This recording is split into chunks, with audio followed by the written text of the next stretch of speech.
चली देखिए नज़ारा देखे वाला भइल बा। गांव में पूरा तो पानी लग गइल बा।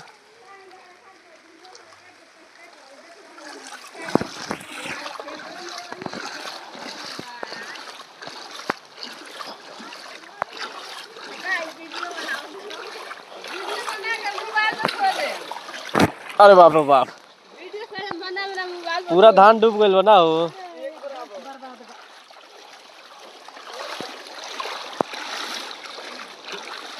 देखिए सब के हालत देखिए। एने चलिए हम रउआ के देखाओ तनी। पहले अभी आगे तनी बढ़े दी, बड़ा खतरा नु बा। साइड में पीसीसी बा, ओकरा बाद सीधे खाल बा 3 फीट। आइजा देख ली पानी के स्तर है हमारा पैर के। देखी है कितना पानी अभी एजा बा। वहाँ के अभी आ रहल बनी एक आदमी, देखी सामने। चली एने धान कुछ पाक गइल बा, कुछ बाकी बा। तो पानी में पूरा धान है उतरा रहल बा। बड़ा दुख के भी बात बा। और ओने हमरा पता चलल कि एगो पेड़ भी गिरल बा एक आदमी के घर पर। नहीं चल तनी रहुए बथानी में है जा। हाँ तो कुछ नुकसान बहुत ज़्यादा ऐसे भइल बा। एने साइड में हम जा नहीं सकत, काहे कि 4 गो पूरा करकटवा पूरा टूट गइल बा। आ घरवा पर तो गिरल है। हाँ अरे तो आदमियों के तो में जान के खतरा रहला। अच्छा चले तनी आगे बढ़ के हम देख ले तनी। आई पूरा जलमग्न हो गइल बा चारों तरफ। जौन की अभी हम जहाँ खड़ा बानी एजा से कम अभी धान के जौन है खेत बरवा अंदाजा लगा सकतनी कि 3 फीट नीचे खाल बा। ओकरा बाद आगे जौन हो देखत तनी दूर से नहर के पीछे हिस्सा बा, उ कम से कम 5 फीट या 6 फीट पड़ी। वो भी पूरा बराबर हो गइल बा। हाँ तो एक जगह ने काटल भी धान रहल है साइड में पीछे हो जाए, तो उ सब भी ने पूरा माने पानी से भर गइल बा। अभी ओकरा के प्रोग्राम होत रहला कि अब कल निकला जाओ, तले बारिश आ गइल बा। ठीक, अब बारिश इतना भइल बा कि हम एगो वीडियो लाइव आए रहनी अपना प्रोफाइल पर, तो ओमें बात भी करते रहनी कि बच्चा लोग थोड़ा बच के रहो। आ पानी बहुत ज़्यादा भइल तो सब चीज़ डूब भी जा सकेला। ऐसने भइल बा, सब तो डूबिए गइल बा।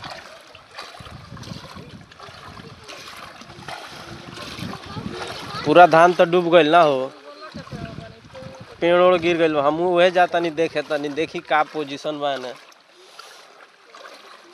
देखिए सब पाकल पाकल धान रहला, अब काटे वाला भइल रहला। ई कम से कम मतलब 5-6 दिन के बाद ही काटे वाला भइल रही।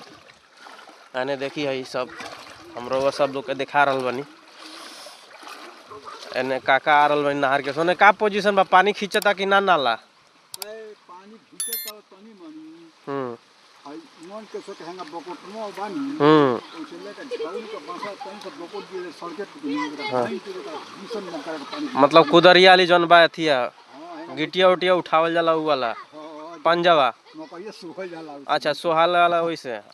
ठीक बा। पानी लेकिन उतना मतलब घिंचत नहीं खे ना, कम खींचता। अच्छा यानी पहले से तो बालू वालू भी। अब मछली मिलते रही सा। ठीक बा, नहा लो बाबू, लेकिन कम नहा लो। ये बारिश के पानी है बाबू।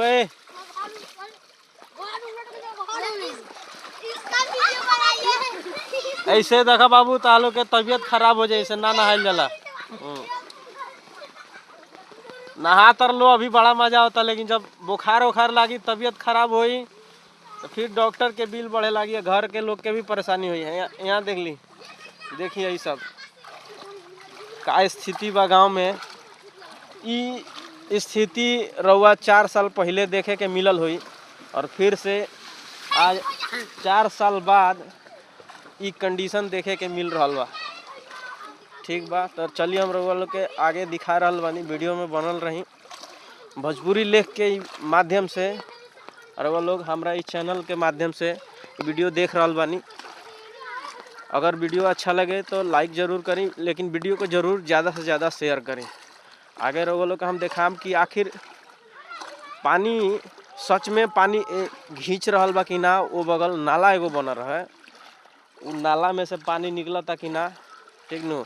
जे भी कार्य करैले बा का उ सही करैले बा कि नहीं करैले, पानी निकलता कि नहीं निकलत, उ जरूर देखल जाई कि नाला बनौला के बाद कुछ फायदा भइल बा कि नहीं भइल। ई चीज़ वालों के हम देखाएब। और साथ ही साथ एगो पेड़ गिरल बा घर पे, उ भी देखे के मिली। एमे हम जल्दी से जल्दी चले के कोशिश करतनी, लेकिन पानी भी इतना ज़्यादा बा कि जल्दी हम जा नहीं सकत। बहुत ज़्यादा पानी बा, कम से कम अभी 1.5 फीट बा। जहाँ अभी रोड पे चलतनी हम 1.5 से पौने 2 फीट पानी इस सड़क पर लागल बा। एने सब देख सकतनी कि पूरा जलमग्न हो गइल बा, हर चीज़ मतलब डूब सा गइल बा, कुछ दिखाई नहीं के देत, ठीक नु। चलिए आगे देखल जाओ।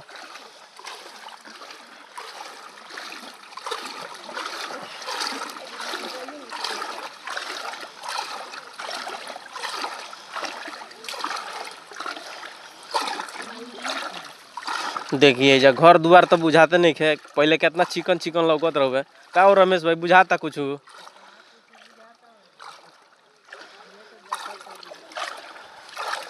देखिए जब कंडीशन बहुत खराब हो, नीचे गड्ढा भी हो सकेला आराम से। हाँ ठोकर तो बा हो जा का है। अब ये देखिए पता ही होते तुरा रहल बा पूरा, बकरी उकरी सन के खाए खातिर। बकरी भी भूखल बाड़ी सन घरी, खाइले नहीं की सन 2-4 दिन से कुछ।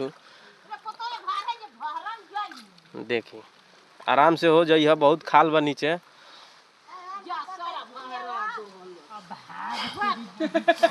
हाँ ठीक बा।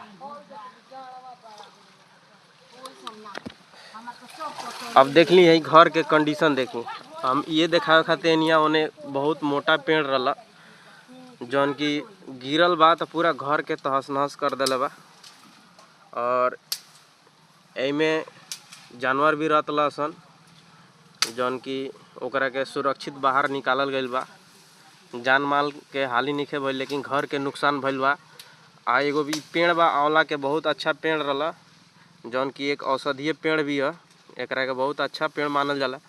लेकिन ये गिर चुकल बा, एकर अब कंडीशन बहुत खराब बा, टूट सा गइल बा, अभी सीधा होखे वाला नहीं है। पहले एक बार और भई रहे, पानी के भइला के चलते ही टेढ़ा भई रहे, गिरे गिरे भई रहे, लेकिन ओबरा कोशिश करके एकरा के रोकल गई रहे, लेकिन ए बेरी गिर चुकल बा। ऐसन ऐसन बहुत कंडीशन खराब बड़ी सन बिहार में, खास करके गोपालगंज, शिवहर, पश्चिमी चंपारण, पूर्वी चंपारण, छपरा, ये सब बहुत ज़्यादा पानी हो चुकल बा। कम से कम 24 घंटा में के बारिश भइल बावे, 24 घंटा में इतना पानी भइल बा। आ ई पानी 4 साल के बाद देखे के मिलल बा। हाँ बोले के का कहता नी लो। जीन बाबा भइला त पानी नहीं के पता, लेकिन तो ओकरा ऊपर तो ना गइल हुई, लेकिन लाग गइल हुई, उन्हें कुछ पानी लाग गइल हुई।